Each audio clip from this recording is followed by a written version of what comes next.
A cold, dimly lit house in a quiet suburban neighborhood. The rain pours outside, tapping against the windows like soft whispers of warning. Inside, the atmosphere is tense. Shadows stretch across the wooden floor, flickering from the dim glow of an old lamp. The front door creaks open, revealing a frail 8-year-old girl, Emily, standing on the doorstep, shivering from the cold. Aunt Margaret's house, night. The door swings open with a groan. Standing there is Aunt Margaret, a severe-looking woman in her mid-50s.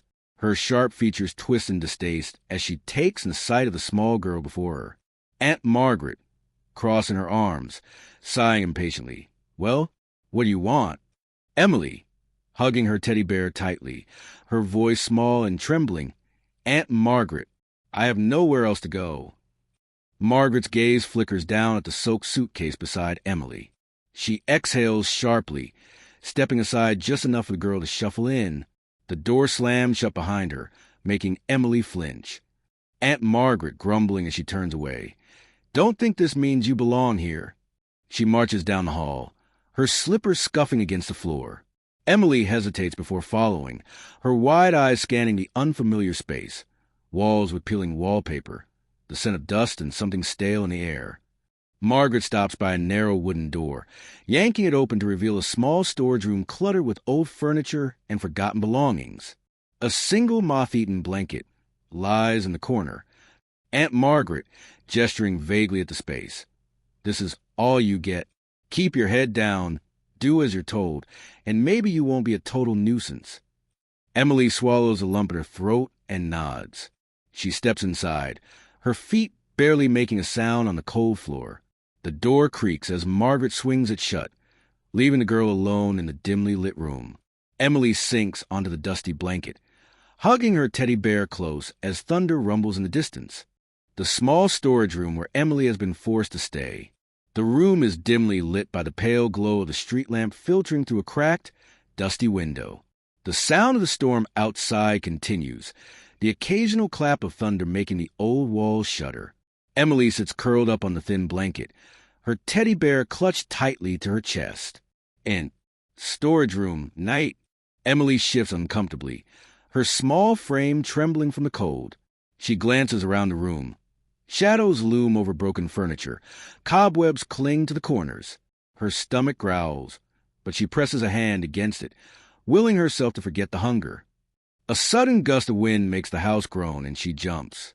She pulls the teddy bear closer and whispers softly. Emily whispering, "I miss you, Mom. I miss you, Dad." Her voice cracks, and she blinks back tears.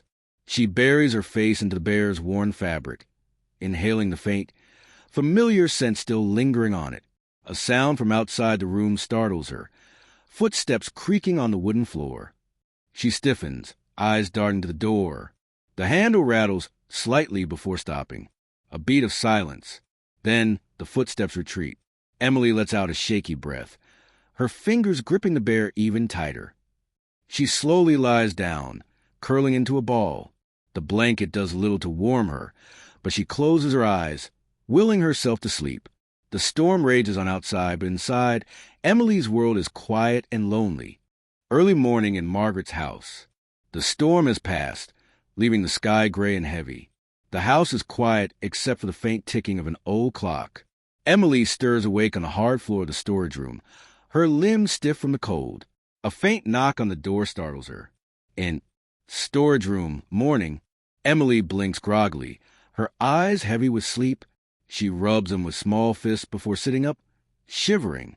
The light seeping through cracks in the window reveals dust particles floating in the air. Her teddy bear lies beside her, its button eye loose. The knock sounds again, this time firmer. Before Emily can respond, the door creaks open, revealing Aunt Margaret standing in the doorway, her arms crossed, her face etched with displeasure. Aunt Margaret curtly, "Get up. Breakfast isn't free, and neither is staying here. You'll earn your keep."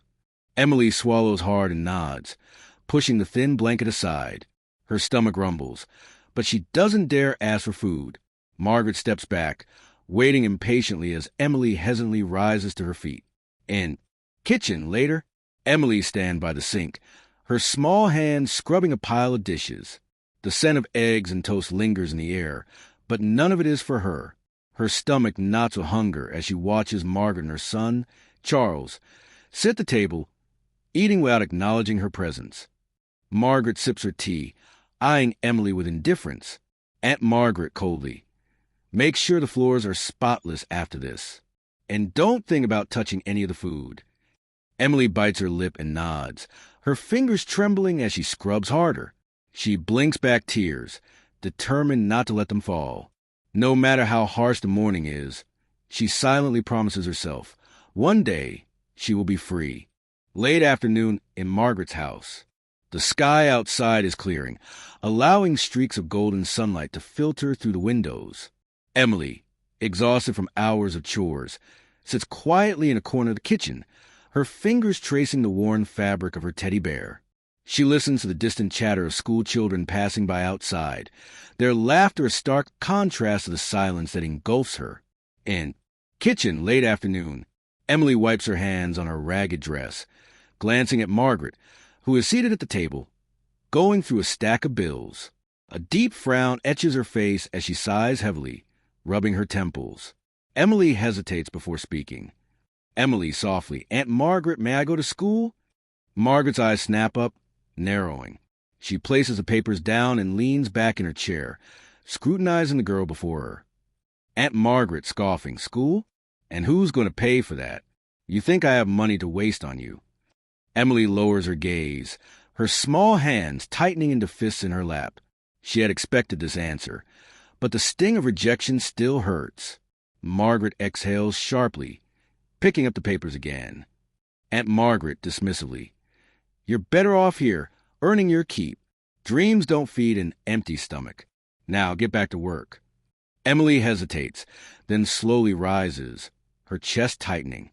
As she turns away, a voice suddenly interrupts the moment. Charles, from the doorway, curiously, "Why not let her go? She's not useless, you know." Margaret glares at her son, her lips pressing into a thin line.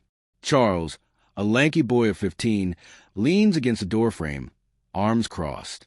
His tone isn't exactly kind, but it isn't cruel either. Emily glances at him, hope flickering in her eyes. Margaret shakes her head, standing abruptly. Aunt Margaret, irritated, "Stay out of this, Charles. You don't understand how the world works." Charles shrugs, watching as Emily quickly busies herself with the dishes again. As Margaret exits the room, he lingers for a moment before stepping closer to Emily, lowering his voice slightly. Charles, quietly, "You really want to go to school?" Emily nods, hesitant but determined. Charles studies her for a moment before exhaling and walking away. Emily isn't sure what to think, but for the first time in a long while, a tiny ember of hope sparks within her.